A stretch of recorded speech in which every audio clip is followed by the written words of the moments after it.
Mr. President, no man thinks more highly than I do of the patriotism as well as the abilities of the very worthy gentlemen who have just addressed the House.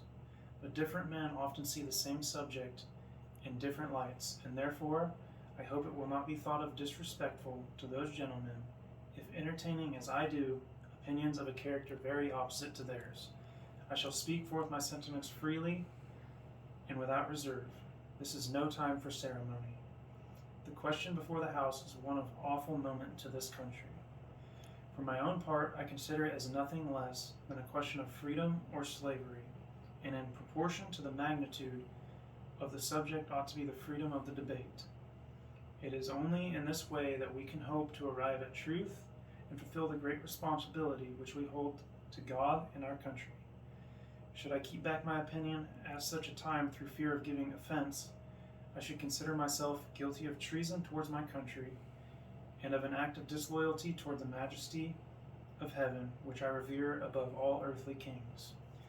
Mr. President, it is natural to man to indulge in the illusions of hope. We are apt to shut our eyes against a painful truth and listen to the song of that siren till she transforms us into beasts. Is this the part of wise men engaged in a great and arduous struggle for liberty? Are we disposed to be of the number of those who, having eyes, see not, and having ears, hear not the things which so nearly concern their temporal salvation?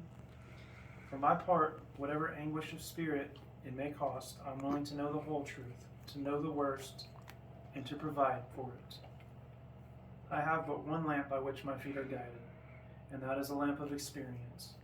I know of no way of judging the future but by the past.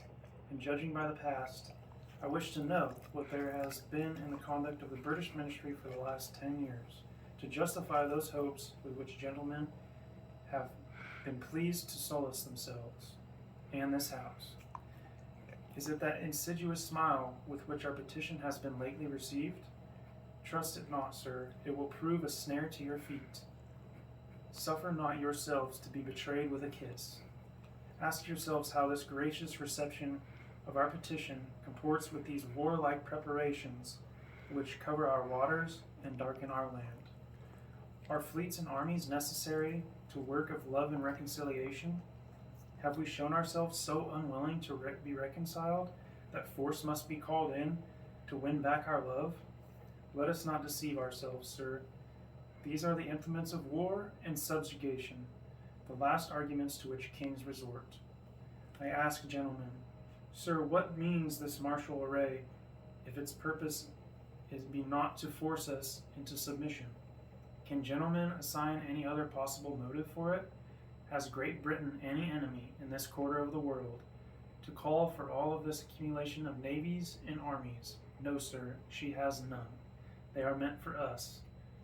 They can be meant for no other.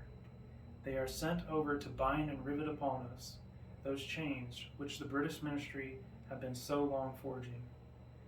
And what have we to oppose them? Shall we try argument? Sir, we have been trying that for the last 10 years. Have we anything new to offer up to the subject? Nothing. We have held the subject up in every light of which it is capable, but it has been all in vain. Shall we resort to entreaty and humble supplication? What terms shall we find which have not already been exhausted? Let us not, I beseech you, sir, deceive ourselves. Sir, we have done nothing that could be done to avert the storm which is now coming on. We have petitioned, we have remonstrated, we have supplicated, we have prostrated ourselves before the throne and have implored its interposition to arrest the tyrannical hands of the ministry and parliament. Our petitions have been slighted, our remonstrances have produced additional violence and insult, our supplications have been disregarded, and we have been spurned with contempt from the foot of the throne. In vain, after these things, may we indulge the fond hope of peace and reconciliation. There is no longer any room for hope. If we wish to be free, if we mean to preserve and violate those inestimable privileges for which we have been so long contending, if we mean not basely to abandon a noble struggle in which we have been so long engaged, and by which we have pledged ourselves never to abandon until the glorious object of our contest shall be obtained, we must fight. I repeat, sir, we must fight. An appeal to arms and to the God of hosts is all that is left us.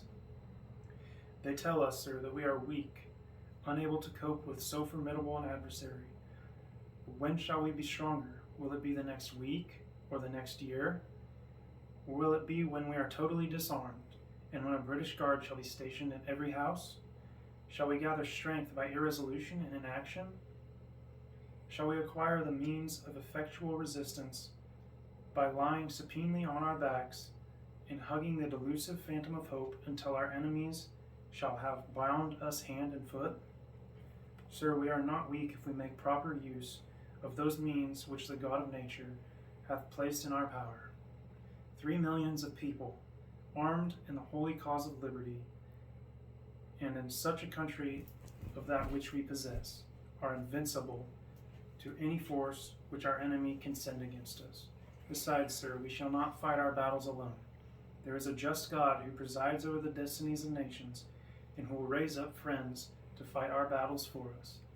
The battle, sir, is not to the strong alone. It is to the vigilant, the active, the brave.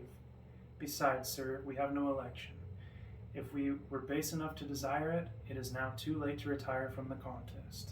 There is no retreat but in submission and slavery. Our chains are forged. Their clanking may be heard on the plains of Boston. The war is inevitable, and let it come. I repeat, let it come. It is in vain, sir, to extenuate the matter. Gentlemen may cry, peace, peace, but there is no peace. The war is actually begun. The next gale that sweeps from the north will bring to our ears the clash of resounding arms. Our brethren are already in the field. Why stand here idle? What is it that gentlemen wish? What would they have? Is life so dear, or peace so sweet, as to be purchased at the price of chains and slavery? Forbid it, Almighty God. I know not what course others may take, but as for me, give me liberty or give me death.